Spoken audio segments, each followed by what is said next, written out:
자, 북한 내륙에서 북한의 한가운데에서 우리 남한으로 직접 휴대전화를 걸어서 통화할 수 있을까요, 없을까요? 원래는 안 되는데요. 최근에 갑자기 전화가 터지기 시작했다고 합니다. 이게 도대체 어디서 걸려온 전화입니까? 하종대 국장. 예. 원래 이제 북한에서 네. 사실은 이제 국경 인근에 약 60km까지는 네.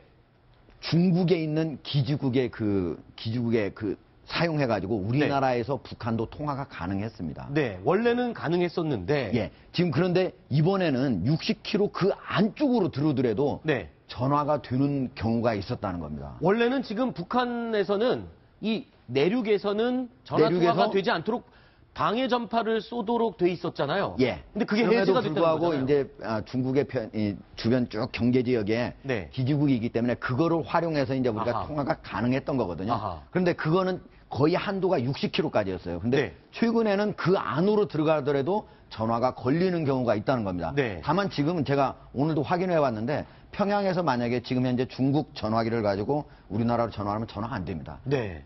유일하게 될 수 있는 거는 위챗을 가지고 통신을 할 수는 있습니다. 자, 다시 한번 설명을 드리겠습니다. 그러니까 북한 내부에서는 북한 주민들이 남한과 통화를 할 수 없도록 전파를 억제하는데, 방해하는데, 그거를 북한 정부가 하는 게 아니라 중국이 통신사들이, 직원들이 들어와서 사용할 수 없도록 전파를 막아주는 거였다면서요. 그런데 그게 해제가 됐다는 거는 중국이 지금 그걸 풀어줬다는 거 아닙니까? 그 부분으로 좀 확인할 필요가 있습니다. 네. 그러니까 원래 2014년 전까지는 네. 한 40km 안에까지는 중국 휴대폰으로 네. 통화가 됐었죠. 그런데 기억하시겠지만 더 인톱이라는 영화가 생기면서 그게 북한으로 들어올까봐 그때부터 김정은이가 독일에서 이 방해 전파를 쏘는 기계를 사다가 네.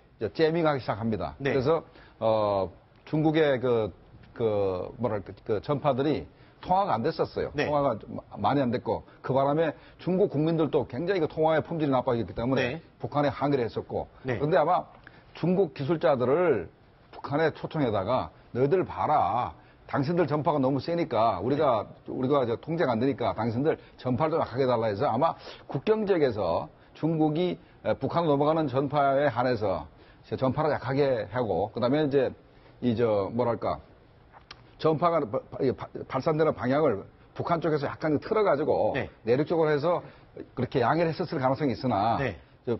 중국 기술자가 직접 넘어와가지고 재밍을 했다는 건 조금은 좀 믿을 수가 없습니다. 무리가 있는 추측인가 보군요. 자, 그런데 또 궁금한 게 있습니다. 어쨌든 지금 북한 내륙에서 남한으로 전화 통화가 옛날보다는 더 쉽게 지금 되고 있는 상황인 거는 맞는 거고요. 네. 그렇다면 그 북한 내부에서 과연 누가 남한에 전화를 할까 궁금한데 북한 내부의 주민들 도대체 얼마만큼의 휴대폰을 가지고 있는지 보급률을 저희가 조사를 해봤습니다. 그랬더니 전체 인구 2,500만 명 가운데요.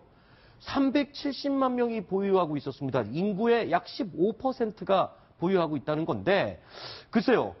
북한에서요. 최신형 스마트폰, 터치폰이라고 하죠. 이 전화기를 사려면 북한 돈으로 약 550만 원. 쌀을요. 북한에서 1톤을 구입할 수 있는 그런 돈이라고 합니다. 저게 왜 550만 원까지 가냐면 네. 달러로 환산해 보십시오. 저게 네. 몇 달러인가? 저게 1달러가 8,000원 정도 하거든요. 네. 그러면 저게 나누면은 저게 달러로 치면 8,000으로 몇 달러입니까? 여기 한 600~700불 정도. 한 700불 정도 될 겁니다. 네네. 700불 정도 되는데 그럼 우리 돈으로 하면 한 80만 원, 네. 한 80만 원 정도 하는 겁니다. 근데 이제 저건 북한에서 북한 주민이 휴대전화를 갖고 있다고 하더라도 네. 외국인이 이렇게 가지고 있는 휴대전화처럼 외국에 전화 안 됩니다.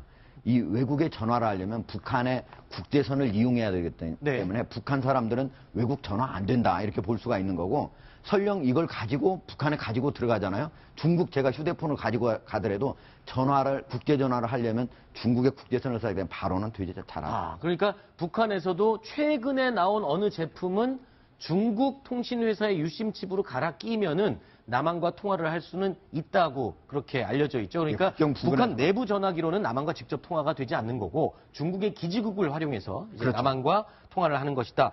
자, 그런데요. 과연 그러면 북한 주민들 생각보다 의외로 많은 사람들이 휴대폰을 갖고 있는데 그 요금은 도대체 얼마인지 저희가 또 알아봤습니다. 그랬더니요, 이 한 달에 무료 통화 200분을 할 수 있으려면 3개월 기준으로요, 북한 돈 3,000원을 지불한다고 합니다. 그런데 이 3,000원이라는 돈이 노동자 한 달 월급이라고 하네요. 그리고 추가 통화를 하려면 선불 카드를 구입해서 1, 2천만 원을 내야 된다. 전 궁금한 게 있습니다. 북한에서 이 배급이 제한돼 있고 월급이 한정돼 있는 주민들이 이 비싼 통신료를 어떻게 감당을 할 수 있는 건가요? 전 그게 제일 궁금합니다. 지금 현재 저걸 이제 북한 원화로 해놔서 그렇죠. 네. 실제로 이 대부분의 거래가 달러나 위안화로 그 거래가 되거든요. 네. 그러니까 휴대폰도 파는 것이 전부 다 달러로 팝니다. 뭐 600불, 700불 네. 이렇게 팔기 때문에 달러가 없는 사람 저거 살 수도 없어요. 아, 그러면 그 달러는 정식 루트 또는 공식적인 방법으로 얻은 거라기보다는 암시장이나 아니면 불법적인 거래를 통해서 얻은 그런 재산 아닙니까? 지금요. 지금 네. 이제 북한에 370만 명이 휴대전화를 갖고 있다고 그러잖아요. 네. 그럼 일반적인 그러면 국가의 공무원 같은 사람이 저 월급 3,000원 받는데 또는 네. 5,000원 받을 때 그 휴대전화를 살 수 있느냐. 그 사람들은 살 수가 없는 거고요. 네. 대부분이 바깥에 나가가지고 위화벌이를 해가지고 아하. 달러를 가지고 들어왔다든지 네. 무역에 종사를 한다든지 이런 사람들이 몰래 돈을 축적을 해가지고 이제 저런 휴대전화를 할 수 있는 거고 저기 상당히 비싸다고 하지만 북한 사람들은 비싸지만 제가 외국에 북한에 들어가서 만약에 휴대전화를 사용하잖아요. 네. 그럼 기본 요금만 하더라도 바로 21달러 그걸 내도록 하고 그다음에 1기가를 하나 그러니까 데이터 용량 있지 않습니까? 네. 그걸 사용하는데도 중국 돈으로 4위안에서 한 5위안 그러니까 우리 돈으로 한 600원에서 한 800원 아하. 정도 그 정도를 내도록 한다고 하는 거니까 우리 같은 경우에는 만약에 그렇게 한다면 북한식으로 계산한다면 엄청나게 수십만 원 나올 수 있는 돈이죠. 그렇군요. 아, 지금 북한은요, 북한은 공산주의 사회로 보시면 저는 곤란하다고 봅니다. 아, 그래요? 그럼 자본주의 경제가 많이 침투해 네. 있는 상황이다? 네, 자본주의가 원래 인간의 보편적인 네. 경제 시스템이죠. 근데 우리는 지금 굉장히 정리가 된 고도의 자본주의라면 저기의 자본주의는 왜 유럽에서 처음에 대항해 시대를 하면서 중상주의로 갈 때 있었죠. 네네. 장사를 해갖고 무역 차익을 많이 나면서 부자가 나오는 그런 단계입니다. 그래서 지금 신의주 같은 데에서는 단동에서 물자를 수입해 오면은 네. 이 사람이 자기 트럭에 실어갖고 오면서 평양에 갖다 주고 평양에서 장바닥으로 퍼집니다. 네. 그러면 돈을 거래해야 되는데 돈을요 요즘 온라인으로 할 수도 있대요. 북한에서요? 예를 들면은 이제 여기서 일로 갖고 왔을 때 이쪽 받을 돈을 네. 여기서 계산하고 여기서 계산하면 이렇게 온라인 비슷한 초기 시스템이 있고 아하. 이런 사람들이 핸드폰을 이용하고요. 아하. 이렇게 이걸 야매 시장이라 그러는데 이게 왔다 갔다 하면서 네. 기존에 장마당이 편자가 생기면서 네. 공산주의적입니다. 그러면서 야매로 주유소가 생기고 하는 네. 시스템이에요. 완전히 불법 거래. 예. 뭐 그렇죠. 그래서 불법 거래죠. 이게 네. 그게 또 당에서 간부들이 관여돼 있고 해서 네. 이런 초기의 중상주의적인 단계이기 때문에 저런 것들이 더 생길 여지가 있고 부자들이 있습니다. 그렇군요. 자, 북한 내부의 생활을 이야기를 해보고 있는데요. 오늘이 또 어린이날 아닙니까? 그래서 물론 북한에는 어린이날이 우리와 날짜가 같지는 않습니다. 그런데 미국에서요. 우리 어린이날을 맞이해서 북한 어린이들이 먹는 과자를 공개를 했습니다. 미국 한 매체가 공개를 했는데 지금 이 튀기 과자라고 돼 있는데 불고기 맛이라고 돼 있네. 불고기 맛이라고 돼 있네요. 예. 그럼 이거는 지금 무슨 스낵 종류인 것 같고요. 이건 과일 과자.